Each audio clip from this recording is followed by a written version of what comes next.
She announced, "I'm pregnant, and yes, it's yours." After we'd been apart for months, I said, "Impossible." When I showed her my vasectomy papers from 2 years ago that I'd never mentioned, the story changed instantly. I, 34 male, am sitting here with a glass of whiskey, still processing what went down yesterday. Never expected to be in this position, but here we are. My ex, Veronica, 31, and I dated for about 3 years. Broke up 4 months ago. It wasn't dramatic, we just grew apart. She wanted marriage and kids immediately. I wasn't ready for that timeline. We ended things mutually, or so I thought. She moved out of my apartment, we divided our stuff, blocked each other on social media for a clean break. Standard breakup protocol. Yesterday morning, she shows up at my workplace. Just appeared in the lobby as I'm heading out for lunch. Looking good, I'll admit. Hair done, nice dress, the works. "Derek, we need to talk, it's important." I suggested the coffee shop across the street. Public place seems smart. We sit down, I order my usual, she gets herbal tea. Red flag number 1, Veronica was a triple shot espresso kind of person. She takes this deep breath, reaches across the table to grab my hand I pulled back, and drops the bomb. "I'm pregnant, 12 weeks, and yes, before you ask, it's definitely yours." My brain just stopped. Did the math. 12 weeks meant she got pregnant right before or right after we broke up. Except we hadn't been intimate for at least 2 weeks before the breakup because of a business trip I was on. "That's impossible," I said. She immediately launched into this whole speech. How she'd tracked her cycle, how the timing matched perfectly with our last time together, it didn't, how she'd been completely celibate since the breakup because she was so heartbroken. Even pulled out an ultrasound photo, waving it around like evidence. "Derek, I know this is shocking, but we're having a baby. We need to figure this out. I'm thinking we should try again for the baby's sake." That's when I laughed. Not a mean laugh, just couldn't help it. The audacity. "Veronica, that's literally impossible. Why do you keep saying that? Are you calling me a liar?" "No, I'm calling you pregnant with someone else's baby." Her face went red. Started raising her voice about responsibility and manning up. The coffee shop was getting uncomfortable. People were staring. So I pulled out my phone, went to my medical records app, scrolled to a document I'd never had reason to show her before, turned the screen toward her. Vasectomy certificate. 2 years ago. Follow-up confirmation, 0 sperm count. The silence was loud. Her face went from red to white in about 2 seconds. She grabbed my phone, staring at the document like it might change if she looked hard enough. You never told me." "Never came up. You were on birth control, said you didn't want kids until after marriage. I figured I'd mention it when it became relevant. But I'm pregnant." "Congratulations, but it's not mine." She tried to recover, stumbling over words about how vasectomies can fail. Maybe I should get tested again. I pulled up the second document, my annual checkup from 3 months ago, still shooting blanks. "You need to leave," I said, standing up. "Derek, please, I can explain." "No need. Good luck with everything." Left her there with the untouched herbal tea and walked back to work. Thought that was the end of it. Boy, was I wrong. Update 1. So, remember how I thought that was the end? Universe had other plans. First, let me address some comments. Yes, I probably should have disclosed the vasectomy earlier in the relationship. Fair point. But we'd both agreed we didn't want kids during our time together. She was on birth control, and honestly, it was my medical decision from before I even met her. Didn't think it was immediately relevant. Anyway, the entitlement parade started almost immediately. That same evening after the coffee shop, I got a call from an unknown number. Against my better judgment, I answered. "Is this Derek? Who's this?" "This is Patricia, Veronica's mother." Oh boy. Patricia launched into this whole thing about how I'd humiliated her daughter and abandoned my responsibilities. I tried to explain the situation calmly, that it was biologically impossible for me to be the father. Vasectomies can reverse themselves. You need to take a paternity test. "Patricia, I've had annual checks. I'm sterile. The baby isn't mine. You're just trying to wiggle out of this. My daughter isn't some slut who sleeps around. I never said she was. I'm just stating medical facts." Then she hit me with this gem. "If you ever loved her, you'd step up regardless. That's not how any of this works. A real man would take responsibility. A real man wouldn't claim a child that isn't his. Please don't contact me again. Hung up, blocked the number. 20 minutes later, Veronica's sister, Melanie, starts blowing up my social media. I'd forgotten to block her. Messages ranged from, "You're trash," to "Veronica is devastated," to "The least you can do is help financially until she figures things out." The least I could do? For a baby that isn't mine? The entitlement was staggering. But the real kicker came the next morning. I get a text from Veronica from a new number. "I know you're upset, but can we please talk? I made a mistake." A mistake, that's what we're calling it now. I didn't respond, but she kept texting. "It was just one time. I was lonely. You were always working. It didn't mean anything. But I want this baby to have a father. You'd be a great dad. Please don't punish an innocent child." That last one almost made me throw my phone. Punish? The mental gymnastics were Olympic level. Then came the voicemail from her father, Richard. This man, who I'd shared maybe 10 words with in 3 years, suddenly had opinions. "Derek, Dick here. Yes, he called himself Dick. Man to man, you need to do the right thing. Veronica made a mistake, sure, but walking away makes you just as bad. She picked you to be with. That means something. Don't be a coward." A coward? For not raising another man's child. The math wasn't mathing. But yesterday was when things got really interesting. Veronica showed up at my apartment with her best friend, Nadia. They'd clearly rehearsed this whole intervention. Nadia was there as moral support, but really just to gang up on me. "Derek, we need to have an adult conversation," Veronica started. "There's nothing to discuss. You're pregnant with someone else's child. I wish you well. But you're the one I want to raise it with." Nadia jumped in. "She chose you, Derek. That should mean something. She also chose to sleep with someone else. It was one mistake." Veronica was getting teary. "I don't even remember his name." "You don't remember his name?" It was at Melody's bachelorette party. Things got out of hand. Melody's bachelorette, that was 5 months ago, a month before we broke up, while we were still together. "You cheated on me." The tears stopped. We were basically over. We were literally living together. Nadia, helpful as ever. "You were emotionally absent. I was at a conference for 4 days. They tried every angle. I'd be denying a child a father figure. I was being selfish." Think of Veronica's reputation. What would people say? Her parents were already attached to the idea of a grandchild. That's when I dropped the second bomb. "You should probably figure out who the actual father is. He has a right to know, and legal obligations." Veronica went pale again. I can't." "Why not?" Silence. Nadia finally whispered, "He's married." There it was.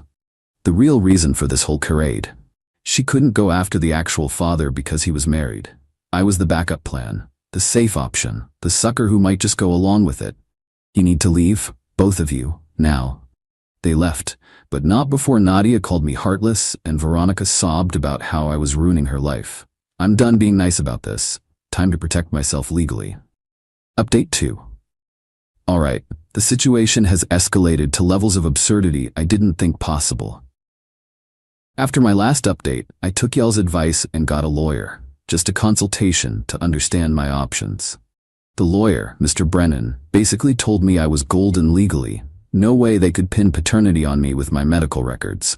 But he suggested I document everything just in case. Good thing I did. 3 days ago I get a formal-looking letter. Not legally served, just dropped in my mailbox. It's from some budget legal advisory service, aka not a real law firm, demanding I take a paternity test and cease defaming Veronica's character. Defaming? By stating I'm sterile? Okay then. I forwarded it to Mr. Brennan, who actually laughed. He sent back a cease and desist letter outlining my confirmed sterile status with medical documentation. A timeline showing Veronica admitted to infidelity. A demand that all harassment stop immediately. A note that any further false claims would result in legal action for intentional infliction of emotional distress. The letter was sent to Veronica, her parents, and Melanie since they'd all contacted me. The response was something. First, Patricia called my mother. My 67-year-old mother, who lives 3 states away. How she got the number, I don't know. But she fed my mom this whole sob story about how I was abandoning her pregnant daughter and my responsibilities. My mom, bless her, just said, "My son had a vasectomy years ago. Your daughter needs to find the actual father." Patricia hung up on her. Then Melanie started a social media campaign, posted on every platform about deadbeat men who abandon pregnant women, without naming names but making it obvious enough. Some of our mutual friends started asking questions, so I did something petty. I posted my vasectomy certificate. Just the certificate with the date clearly visible, captioned, "Since 2021. Some accusations require receipts." The comments were gold. People who knew about Veronica's pregnancy immediately connected the dots. The post got shared in our extended circle. Within hours, everyone knew the truth. Veronica went nuclear. Showed up at my workplace again, this time with her mother. Security had to escort them out when they started making a scene in the lobby. My boss was understanding but made it clear this couldn't happen again. But here's where it gets really good. Remember the married guy?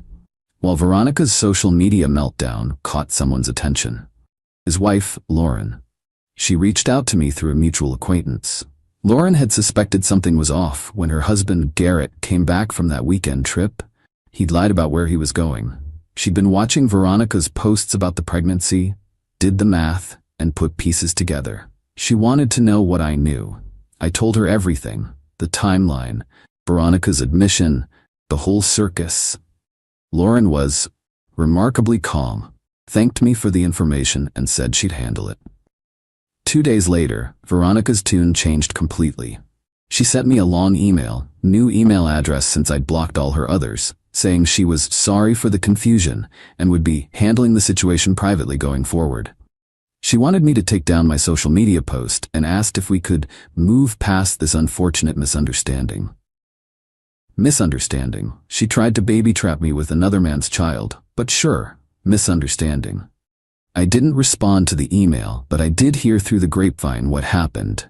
Lauren confronted Garrett with receipts. Turns out he wasn't at a work conference that weekend. Lauren had already been documenting his suspicious behavior, and this was the final straw. She filed for divorce and made sure Veronica was named in the paperwork. Garrett, now facing divorce and potential child support, lawyered up immediately. He demanded a paternity test through proper legal channels. Veronica tried to resist but couldn't. Yesterday, the results came back. Garrett is the father. Suddenly, Veronica's family went silent. No more calls, no more texts, no more showing up at my work. Patricia and Richard, who were so concerned about the baby having a father, disappeared when the actual father was identified. Melanie deleted all her posts about deadbeat men. But the best part? Garrett's lawyer sent Veronica formal paperwork regarding custody arrangements and child support. Since he's the biological father and wants to be involved, probably to reduce support payments, Veronica now has to deal with him, his lawyer, and his angry soon-to-be ex-wife for the next 18 years minimum. The same woman who called me a coward for not stepping up is now begging Garrett to give up his parental rights. He's refusing. Final update. This will be my last update because, honestly, I'm ready to put this whole chapter behind me. The fallout has been extensive. After Garrett was confirmed as the father, Lauren, his wife, went scorched earth. She didn't just file for divorce, she made sure everyone in their social circle knew exactly why. Turns out Garrett had a pattern of conference trips, and Veronica wasn't his first affair. Lauren hired a forensic accountant who found some interesting spending patterns. Let's just say Garrett's been having a very expensive few weeks. Veronica tried damage control. Posted some vague inspirational quotes about new beginnings and everything happening for a reason. But the damage was done. Our mutual friends had seen her try to manipulate me into raising another man's child. Her reputation took a massive hit. The financial reality also hit her hard. She'd been counting on me, stable job, good income, to support her and the baby. Garrett, currently going through an expensive divorce, about to pay alimony and child support. Not exactly the financial stability she was hoping for. Plus, Lauren's lawyer made sure Veronica was named in the divorce proceedings, which apparently affected her employment. She worked in PR, and this scandal didn't exactly enhance her professional reputation. Patricia reached out one last time through a cousin of mine, wanted me to consider forgiving Veronica, and maybe still being part of the baby's life as a family friend. A family friend. To the child she tried to fraudulently claim was mine. The audacity never ends. I declined through my cousin and made it clear any further contact would result in legal action. The most satisfying part? Last week, I ran into Nadia at a grocery store. She tried to avoid me, but we ended up in the same checkout line. She muttered something about how I could have handled things better. How? I asked. By raising another man's child? By not humiliating her publicly. She humiliated herself when she tried to commit paternity fraud. The cashier's eyes went wide. Nadia left her stuff and walked out. I learned later that Veronica had to move back in with her parents. The apartment she'd gotten after our breakup was beyond her budget without the financial help she'd been expecting from me. Patricia and Richard, who were so eager for me to man up, are now supporting their adult daughter and soon-to-be grandchild.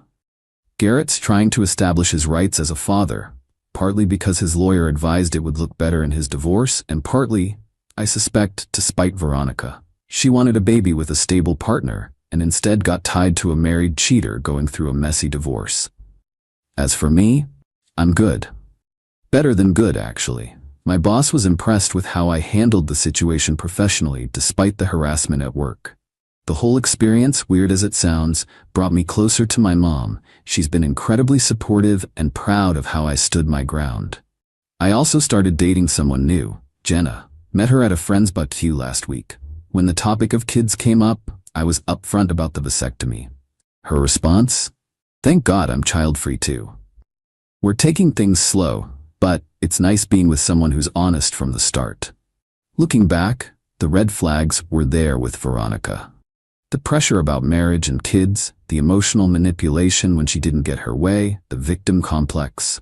The pregnancy lie was just the culmination of all that.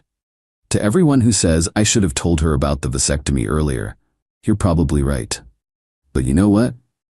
Her trying to baby trap me with another man's child while knowing she'd cheated makes my non-disclosure look like a white lie in comparison.